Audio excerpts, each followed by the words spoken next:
네, 이번에 교육 파트 진행을 맡게 된 대한토목학회 대학생위원회 김종은이라고 합니다. 일단 본격적으로 시작하기에 앞서서 저희가 한 가지 말씀을 안 드렸는데 지금 저희가 하고 있는 질문들이 지금 여기 와주신 분들께서 먼저 이제 질문을 수합을 해서 저희가 이제 시간이나 이런 것 다 고려해서 선정한 다음에 진행하고 있다는 점 먼저 공지 드렸어야 되는데 죄송합니다. 앞서 도시화 정책을 가지고 저희가 이야기를 나눠봤는데요. 뭐 되게 진행이 매끄럽게 어떻게 됐는데 교수님께서 교육에 대해서 또 언급을 해주셔서 이번에 저희가 얘기를 해볼 주제는 바로 교육입니다. 근대 토목교육의 역사를 뭐 따라가 봤더니요, 그 두 분야를 크게 다르게 보지 않았다는 것을 알 수 있었습니다.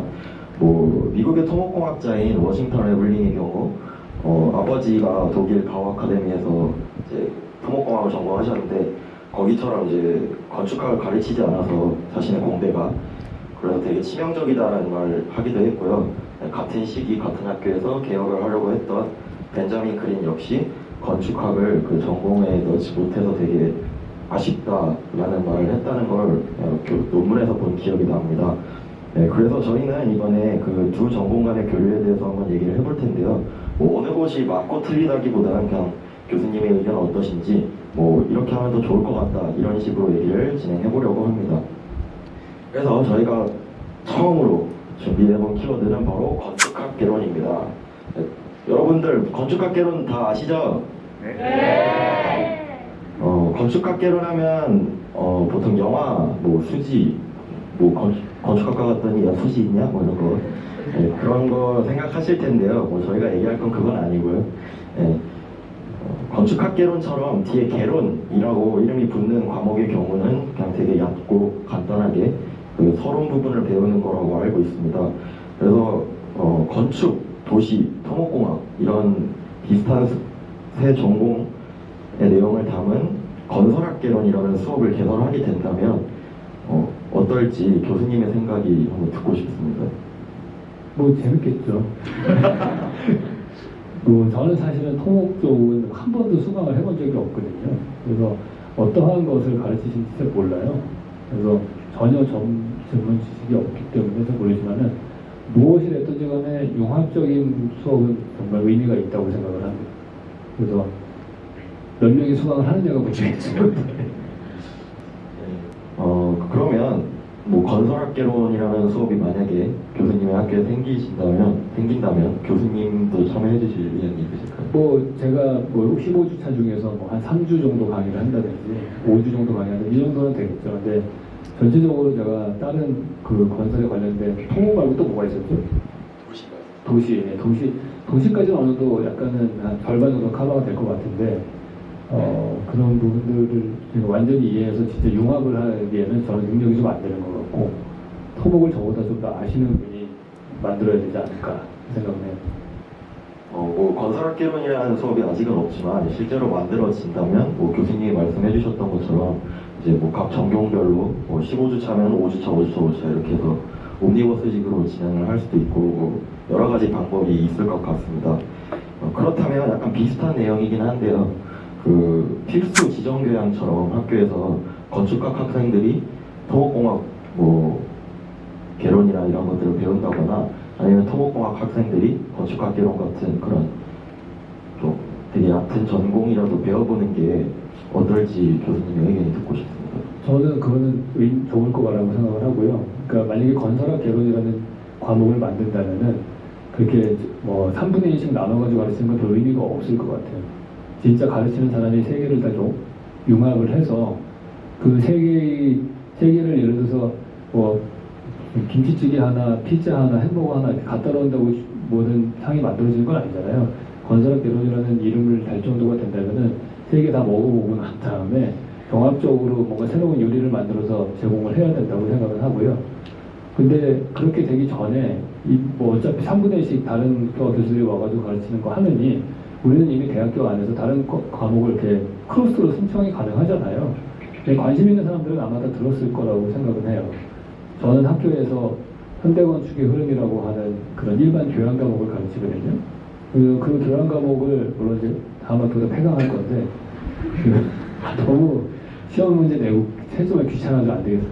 점수 내기 너무 귀찮아서 그래가지고 그거를 이 폐강을 하려고 하는데 어쨌든 그 수업을 되게 다른 탁과들이 엄청 많이 들었거든요. 보통 한 학기에 저희가 350명 기준으로 잘라도 막 다 차는 정도니까 그러니까 그런 과목들이 하나씩 생기면 될 것 같아요. 토목과에서도 하나 생기고 그다음에 도시과에서도 생기면 될 것 같은데 그거 충분히 가능하더라고요. 제 친구는 도시과 수업을 하나를 가르치는 애가 있었는데 걔는 전 세계 도시 여행할 만한 데를 쫙 설명해 주거든요. 그러면 진짜 다 들어요. 유럽 여행 가기 전에 그 수업. 그러니까 그런 토목은 어떤 식으로 해야 될지 모르겠어요. 근데 토목은 제가 아까 말씀드린 그 토목과 사람들 사회 역사하고는 되게 밀접한 관련이 있잖아요. 근데 그런 것들만 좀 모아가지고 하시면 그런 거 해들어도 할 수 있을 것 같거든요. 답변 감사합니다. 네, 그래서 저희가 다음으로 고른 키워드는 뭐 어찌 보면 비슷한 맥락일 수도 있는데요. 네, 융합입니다.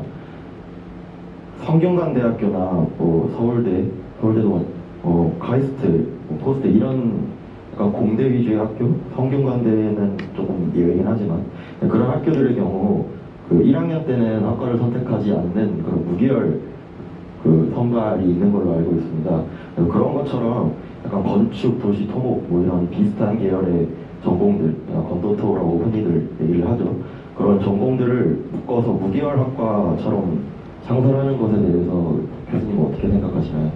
저는 괜찮은 것 같아요. 저희 홍대 같은 경우에는 이미 많이 하거든요. 건축학과 같은 경우만 하더라도 전공자 중에서 거의 전체 학생들 30% 정도가 다 자율전공에서 많이 들어와요. 그러니까 사실 학교 입장에서는 이게 운영의 방식으로 택한 건데 내부적인 얘기를 말씀을 드리면은 그 이유는 뭐냐면은 점점 시대가 바뀌는데 필요 없는 학과들이 없어졌으면 하는 게 있잖아요. 근데 그거를 없앨 수는 없잖아요. 이미 교수님들도 계시고 하니까. 그래서 이 학교에서 만든 생각은 뭐냐면은 각 과별로 10%씩의 정원을 다 내라고 해요. 그러면 80명 정원이면 8명을 내는 거죠. 그럼 그거 쫙 모으면 몇백 명 될 거 아니에요. 그게 자율전공이라는 이름으로 뽑아요. 그런 다음에 이 학생들이 고르게 하는 거예요. 어느 과를 갈지를. 그럼 자연스럽게 비인기학과에서 8명을 냈는데 아무도 8명이 안 가면은 그 8명이 정원이 주는 거잖아요. 그러니까 너희는 정원 수가 줄었으니까 뭐 교실도 줄이고 교수 숫자도 앞으로 더 안 뽑겠다. 뭐 이런 식으로 서서히 그렇게 체질 개선을 해나가는 거죠. 구조조정이라고 해야 되겠죠. 그래서 아마 모든 대학들은 아마 그런 자율전공이라는 게 다 있는 것 같아요. 그게 대학의 구조조정을 서서히 하기 위한 방법이거든요. 그래서 자연스럽게 그런 1학년 때 여러 과목을 듣고 2학년 때부터 전공을 선택하는 그런 쪽으로 돼가는 것 같아요. 네, 답변 굉장히 감사합니다.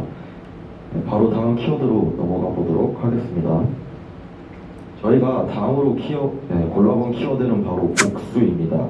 네, 갑자기 뜬금없이 복수가 나와서 많이 놀라셨을 텐데 뭐 아내의 유혹이나 뭐 그런 뭐 부부의 세계 이런 복수가 아니라 저희가 얘기하고 싶었던 건 그 복수 전공에 대한 얘기입니다. 네, 저희 학회 지금 임원진 분들이 많이 계신데 아마 면접 때 다들 들어보셨을 거예요. 그 질문 중에 하나를 교수님께 드리려고 합니다. 교수님께서 만약에 학부 시절로 돌아가신다면 토목공학과를 복수 전공을 하셨을까요?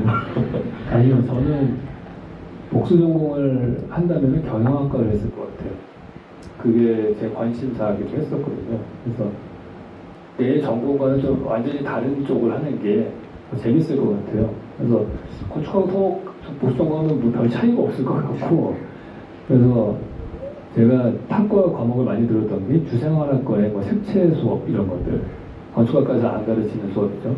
그러니까 인테리어 관련된 수업들 그거 많이 듣고, 그 다음에 경영학과 수업, 마케팅 수업 이런 거 재밌게 들었을 것 같아요. 그래서 오히려 융합을 하려면은 자기 전공과는 환희하게 다른 거를 듣는 게 더 낫지 않을까. 아마 미술 쪽의 전공이 제가 다니는 학부에 있었다면은 그 미대 수업도 좀 많이 들었을 것 같기는 해요. 토목과는 좀 어렵죠. 제가 토목을 안 간 이유가 수학을 진짜 싫어합니다. 그래서 미적분학을 잘해야 되지 않나요? 토목과는. 그쵸? 수학하기 싫어서 건축하고 왔는데 제가 토목과 듣겠어요. 그럼 교수님께서 네. 만약에 진짜 네. 만에 하나라도 네. 수학을 좋아하시게 되셔서 네. 토목공학을 전공을 하셨다면 네. 보통 이제 토목공학과에서는 역학이나 이런 보통 물리나 이런 것들 많이 배우는데 만약에 교수님이 토목공학과를 오셨어도 경영학과처럼 그런 아예 다른 분야의 복수 전공을 하셨을 것 같나요? 아니요, 만약에 제가 수학을 잘하는 사람이라면은 토목을 가서 그런 역학을 정말 제대로 배운 다음에 그런 새로운 건축을 할 수 있겠죠. 실제로 그 건축가 중에 그 산티아고 칼라트라마라고 하는 스페인 건축가가 토목학과 전공 출신이거든요. 근데 그분의 건축을 보면은 맨 처음에 유명해진 게 뭐 교량 디자인으로 먼저 유명해졌어요. 육교나 이런 거 디자인하는 걸로. 되게 아름다운 육교를 디자인하고 그런 다음에 그게 이 사람은 구조를 확실하게 알고 있으니까 그런 구조 미학적으로 건축을 접근을 해가지고 지금은 하이라이즈 빌딩을 짓거든요. 그러니까 우리 건축을 디자인할 때 사실 필요한 덕목 중에 하나가 구조적인 직관력이 필요하거든요. 실질적인 계산은 사실은 저희도 제가 그 구조를 대충 이렇게 이런 역학으로 풀면 되겠다라고 한 다음에 이 기둥의 굵기라든지 케이블의 개수나 이런 것들은 당연히 구조 전문 설계 기술사한테 넘겨야지만 제가 컨펌을 받을 수 있는 거거든요. 그런데 이 칼라트라마 같은 사람들은 이 구조를 잘하니까 남들이 잘 안 쓰는 그런 구조 기법들을 쓰죠. 최근에 그 두바이의 버스 칼리파라고 되게 높은 거 있잖아요. 그거보다 더 높게 크릭 타워라고 설계가 하나 있어요. 그렇게 가운데 포스트가 딱 쓰고 케이블로 땡겨가지고 하이라이즈 빌딩을 만든 거예요. 정말 한 번도 본 적이 없는 그런 구조의 혁신적인 디자인이거든요. 근데 그거를 보니까 칼라트라바가 했더라고요. 근데 그거는 이 사람이 구조 역학에 대한 이해가 다른 건축가보다 더 깊었기 때문에 이런 상상을 할 수 있었던 것 같아요. 그래서 하이테크 건축이라고 하죠. 여의도에 만들어진 그 리차드 로저스가 설계한 그 파크원 빌딩 같은 거 있잖아요. 빨간색 기둥 이렇게 올라가는 거. 현대백화점에 있는 그 건물. 그런 건물들이 구조가 되게 중요하거든요. 그 건축적 이해학에서. 그런 유의 건축가들이. 그런 사람들은 제가 볼 때는 디자인을 잘 한다면, 그 수학을 잘 한다면 토목공학적인 것들을 배우고 그거를 이쪽으로 접목시켜가지고 하려는 사람들이 있을 것 같아요. 네, 답변 감사합니다. 그 교수님 유튜브 영상 중에 고층 건물 관련한 유튜브 영상에서도 그 한 건축회사가 토목공사랑 건축공사랑 같이 네. 진행을 한다고 그런 내용 기억이 나는 답변이었습니다. 아 진짜 부러워요 그 회사. 진짜 노만 포스터라고 그 사람도 하이테크 건축가거든요. 훌륭한 건축가인데 돈은 토목 프로젝트를 다 버는 것 같아요. 그래가지고 아니면 하나가 더 붙어요. 토목적 프로젝트가. 제가 지금도 기억나는 게 제가 일산에 육교를 하나를 설계를 할 기회가 있었어요. 제대로 지어지진 않았지만은 저도 이제 뭐 칼라트라바 같은 거 하나 멋있는 거 만들어야지 하고서 디자인을 했단 말이에요. 그러면서 이제 구조 계산을 하고 이러려고 토목회사들을 찾아다녔어요. 안 하겠다는 거예요. 너무 액수가 적어서. 그래서 우리한테 되게 큰 액수였거든요, 그게. 근데 이런 푼돈은 자기네들은 취급 안 한다는 거예요. 아시잖아요. 비자금 만들 때 토목 쪽이 최고잖아요. 그러니까 공 하나 두 개는 더 붙는 것 같아요. 제가 볼 때 건축 쪽보다는. 저도 되게 교수님 그 유튜브 영상을 보고 되게 가고 싶은 유형의 회사라고 생각을 했었던 기억이 납니다. 그 교수님께서 올리신 또 다른 유튜브 영상 중에 좋은 캠퍼스의 조건이라는 유튜브 영상 보니까 되게 유명하더라고요. 그걸 보니까 그 해외 대학의 경우에는 뭐 상가나 이런 곳에 건물을 사서 뭐 거기 강의실 같이 이렇게 두면서 그 학생들이 이동 동선 중에 되게 다양한 사람들을 보고 다양한 경험을 하면서 이제 그런 경험에서 되게 발상의 전환이라던가 이런 것들이 이루어지면서 뭔가 되게 새롭고 창의적인 게 나온다고 말씀을 해주셨는데 근데 사실상 그래서 저희가 이번에 이야기해볼 키워드는 교류입니다.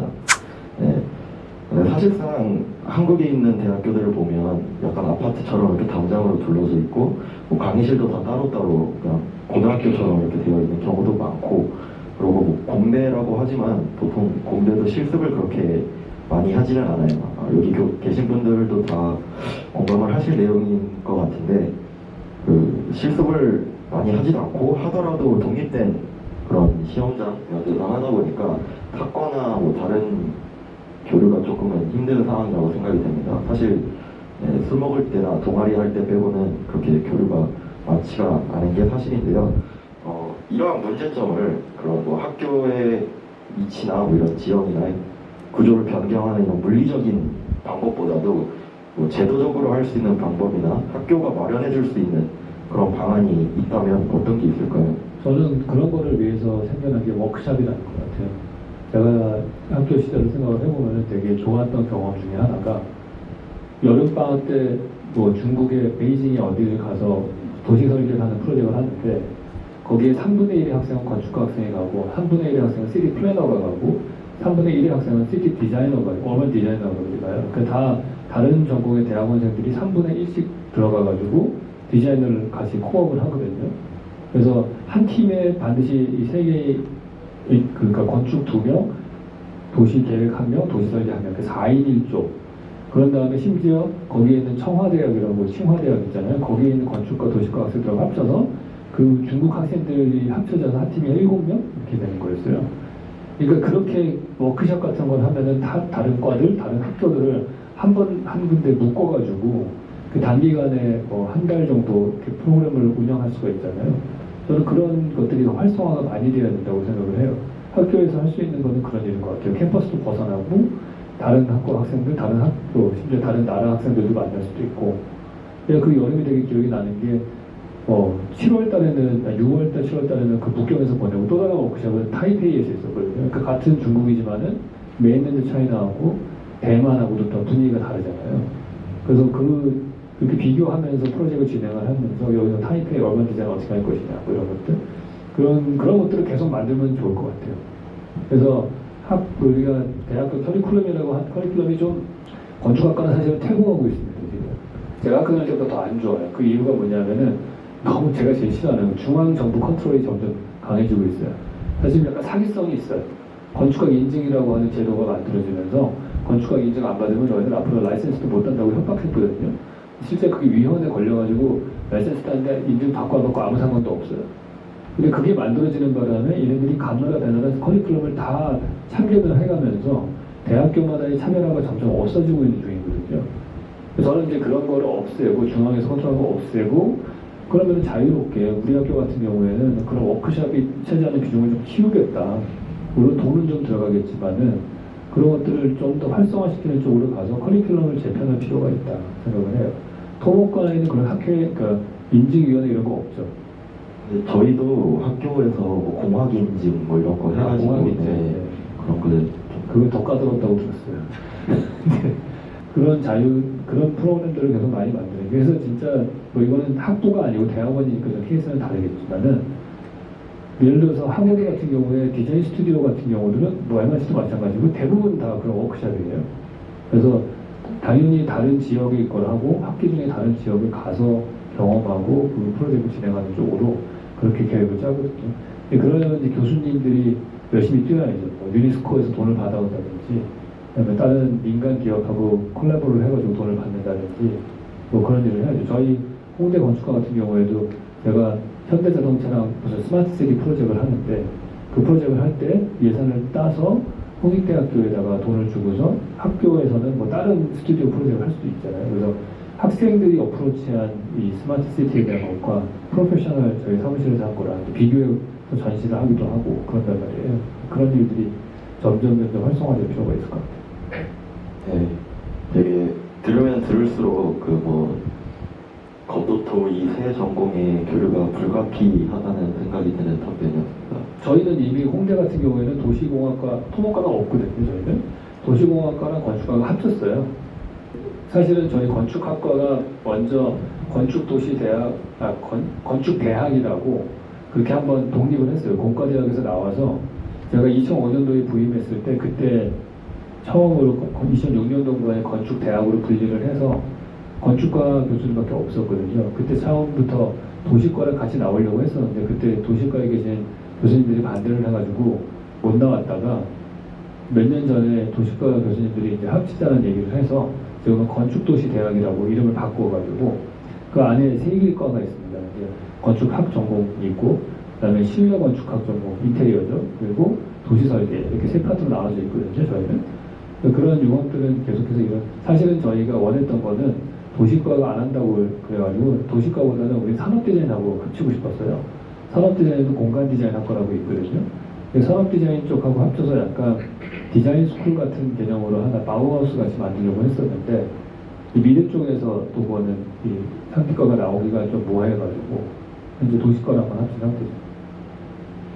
네, 감사합니다. 네, 이제 토크 콘서트가 이제 거의 다 끝나가고 있어요. 네, 여러분 많이 아쉬우신가요? 네. 네, 그래도 이제 끝내기 전까지 질문을 계속 드려보려고 합니다. 교육의 마지막 키워드는 인식입니다. 사실 이거는 뭐 굳이 교육이라기보다는 그냥 토목, 뭐 건축, 도시 전반적인 내용인데요. 유 교수님도 여러 매체에 나와주시면서 뭐 강연을 다녀주시면서 건축에 대한 인식을 굉장히 좋게 바꿔주시는 분 중에 한 분이라고 생각이 됩니다. 근데 이러한 분들의 노력에도 아쉽게도 뭐 건축, 도시, 토목에 대한 인식이 사실 사회적으로 보면 그렇게 좋지는 않은 게 사실인데요. 그러니까 뭐 건축만, 토목만, 도시만 이렇게 각자의 전공만 인식이 좋아지는 게 아니라 이제 다 같이 좋아져야 지속적으로 이미지 개선이 되고 이미지 쇄신이 될 수 있다고 생각이 됩니다. 그래서 현재 이런 인식에 대한 교수님의 생각과 그 인식을 바꾸거나 이런 인식에 영향을 주기 위해서는 저희들은 이런 학생들은 어떤 역할이 필요할지 교수님의 생각을 한번 여쭤보고 싶습니다. 저나 여러분이나 어쨌든 건축과 도시와 이런 환경을 만드는 사람들이잖아요. 우리가 있는 세대 안에서 훌륭한 작품을 만드는 게 제일 중요하다고 생각을 해요. 훌륭한 도시를 만들던 훌륭한 교량을 만들던 저는 대한민국의 건축의 인식이 낮고 토목에 대한 인식이 낮은 이유는 당연하다고 생각해요. 왜냐하면 우리 조상들이 제대로 된 건축이나 토목 기술을 보여준 적이 단 한 번도 없기 때문이라고 봐요. 저는 이제 깔 건 까야 된다고 봅니다. 우리가 정말 대단한 일을 했느냐, 국제사회에 내놨을 때 외국 사람들이 우리나라의 건축물을 보기 위해서 비행기 타고 와서 본 적이 있느냐, 단지 건축만을 위해서 혹은 토목만을 위해서 없잖아요. 그거를 그렇기 때문에 본 적이 없기 때문에 우리나라 국민의 수준이 낮은 거예요. 보는 눈이 없는 거예요. 제가 언제 이제 그 비참함을 느끼냐면은 우리보다 훨씬 못 살았던 베트남이나 중국 같은 데들도 이 건축 문화를 따라오는 속도가 우리보다 훨씬 빨라요. 1990년대, 94년도에 제가 처음에 중국에 갔을 때만 해도 정말 빈민국 같았거든요. 지금은 전 세계에서 25년 만에 중국에서 발표하는 작품이 훨씬 더 스포트라이트를 많이 받습니다. 심지어 베트남이 건축가가 발표하는 게 더 우리나라 건축가들이 발표하는 것보다 스포트라이트 더 많이 받아요. 그 왜 그런가 보면은 중국은 만리장성도 있고 뭐 건축적으로 되게 많이 뭘 성취해놓은 게 있잖아요. 그거를 봐왔던 사람들이 뭔가 기대 수치가 다른 것 같아요. 우리나라 사람들하고. 못 살아도 이 정도는 지어야지라고 하는 그 기대 수치가 좀 있어요. 물론 아직까지 내실이 그렇게 강하진 않은데 어쨌든 다양성도 훨씬 더 많고 기후가 다르기 때문에. 근데 우리는 기후 때도 너무 똑같고 비슷하고 그리고 건축 토목적으로 뭘 보여준 적이 없잖아요. 그러니까 인식이 낮을 수밖에 없다고 생각을 해요.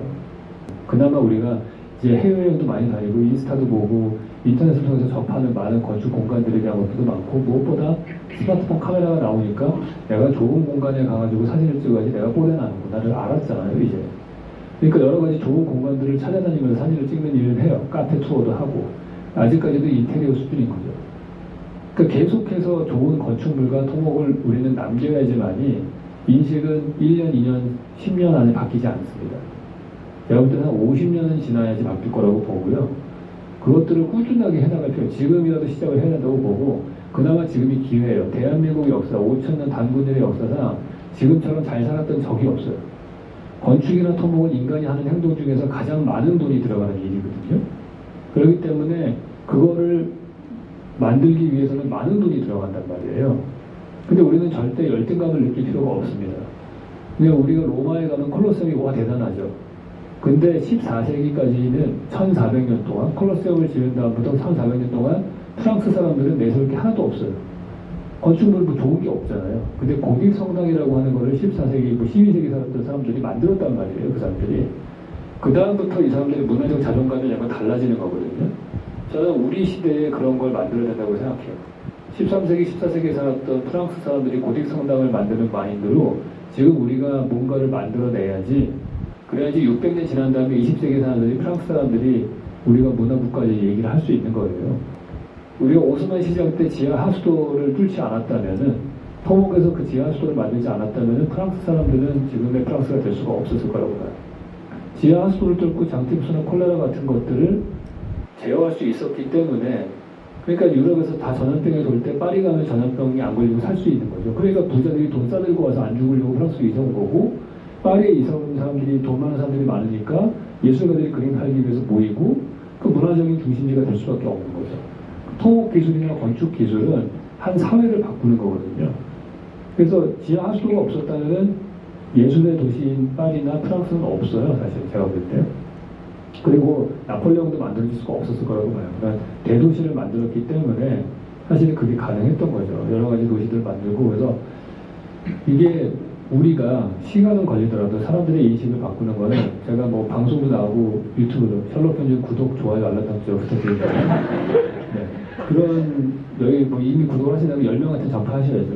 그런 것들이 아주 저는 극히 일부라고 생각을 해요.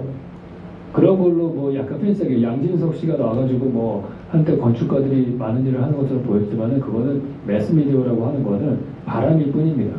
잠깐 관심을 가졌다가 그 다음에 관심 가진 사람이 나오면 또 대체될 수밖에 없어요.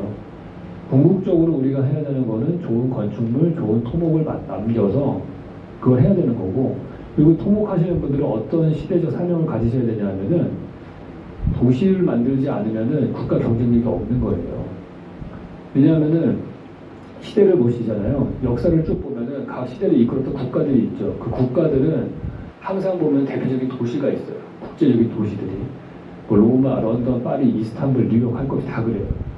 그러면 그 각 시대의 그 도시들은, 그게 왜 그 시대에 어떤 특징을 가지냐 보면은 가장 밀도가 높은 도시예요. 인구 밀도가 제일 높은 도시.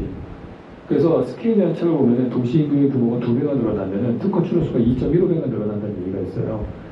그러니까 2배가 늘어나면은, 인구가 2배가 늘어나면 특허 출원수가 2배가 늘어나는 게 맞잖아요. 근데 그거보다 더 늘어나요. 그 얘기는 도시의 규모가 커질수록 더 창의적이 된다는 거죠. 더 사람들이 창의적이 되고 경제적 기회가 늘어나는 거예요. 뉴욕이 파리보다 7배 높은 밀도를 가진 도시를 만들었기 때문에, 30분짜리 건물 지었기 때문에, 그래서 파리를 초월할 수 있었던 거예요.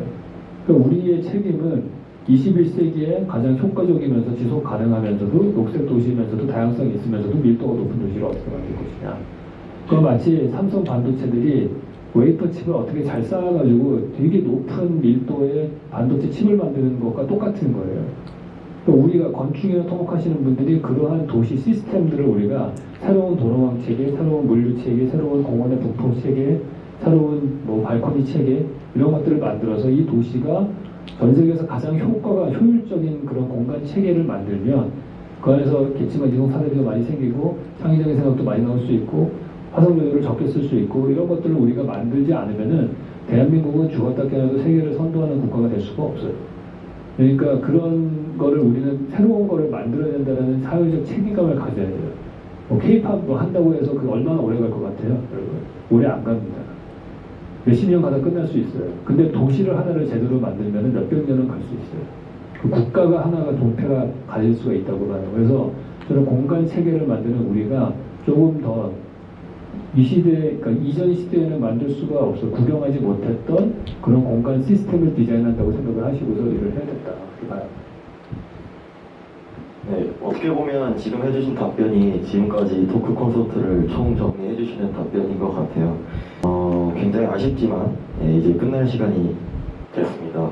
건축과 토목 굉장히 닮았지만 다른 두 전공에 대해서 뭐 건축학 학생들이든 토목공학과 학생들이든 여기 있는 모든 분들이 생각할 게 되게 많아진 시간이었던 것 같습니다.